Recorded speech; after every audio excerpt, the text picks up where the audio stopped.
Hi, welcome to our Exegetical Task video number 11. In this video, we're going to be looking at Task 10C, the second half of Task 10. Go ahead in your Exegetical Task document, scroll down to 10C, Theological Words.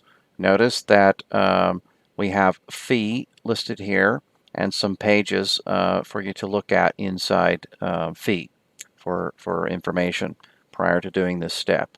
All right, I'm going to transition to the PowerPoint presentation of this and follow along in your task packet as we do this. All right. There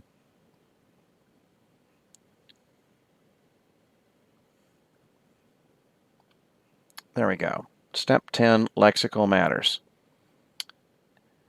The first thing to do is make a list of theological words that you recognize. List any words like faith, baptism, salvation, and justification. These are big themes in New Testament theology. Look each one of these words up in Brown's New International Dictionary of New Testament Theology. Your packet has the fuller title spelled out.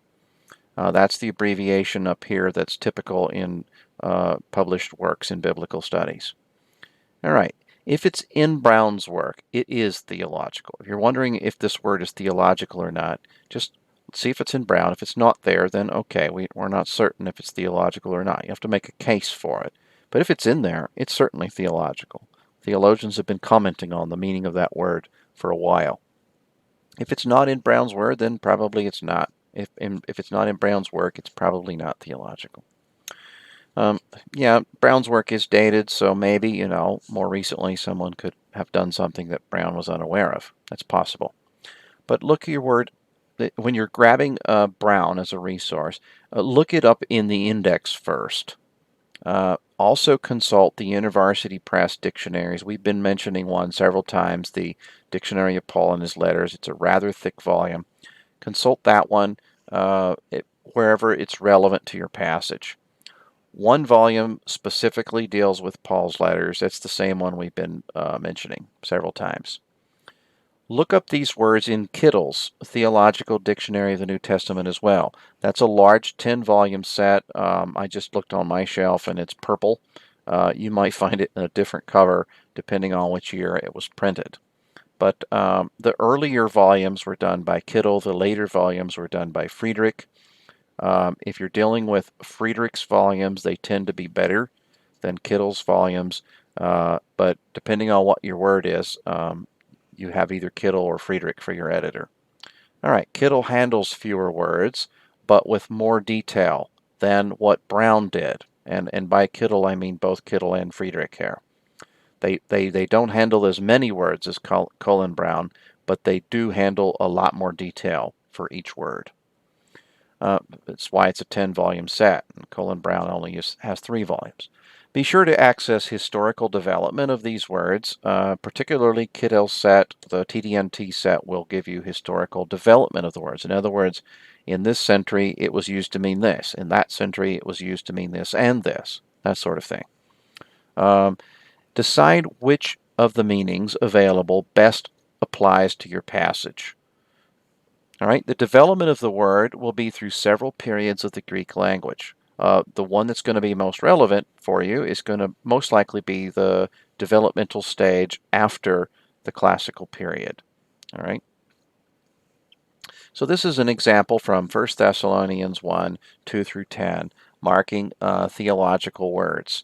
I selected God from the list. Why not? God's a major theological subject, right?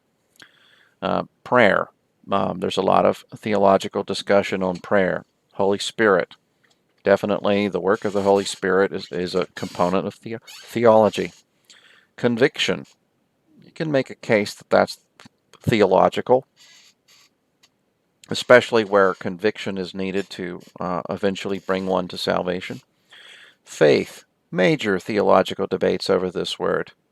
Love. Hope. These are theological terms as well. Jesus Christ, just like God the Father and the Holy Spirit. Jesus Christ, the third person or the second person of the Trinity. Now that we have all 3 of them here, Certainly theological. You've got branches of theology that deal with each of them.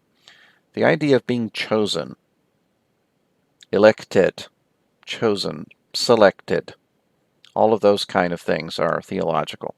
Gospel, the very nature of the good news, specifically the good news Jesus brings, very theological. The word can be theological in certain contexts. Resurrection and wrath. Wrath might not be as comfortable as a theological concept as love, but it's certainly theological. There's many passages in scriptures dealing with the wrath or the judgment of God that he pours out on those who have earned it. All right. This is an example of the list. Now, we're going to stop right here, close off this video. I'm asking God to bless you as you work on these words and select them. Sometimes you have to go back and forth between Brown and Kittle before you're going to decide which words are important theologically. But the goal here is to create a list that you will later use to see how these terms get handled in other books and in other authors of the New Testament. Blessings to you. We'll see you next week.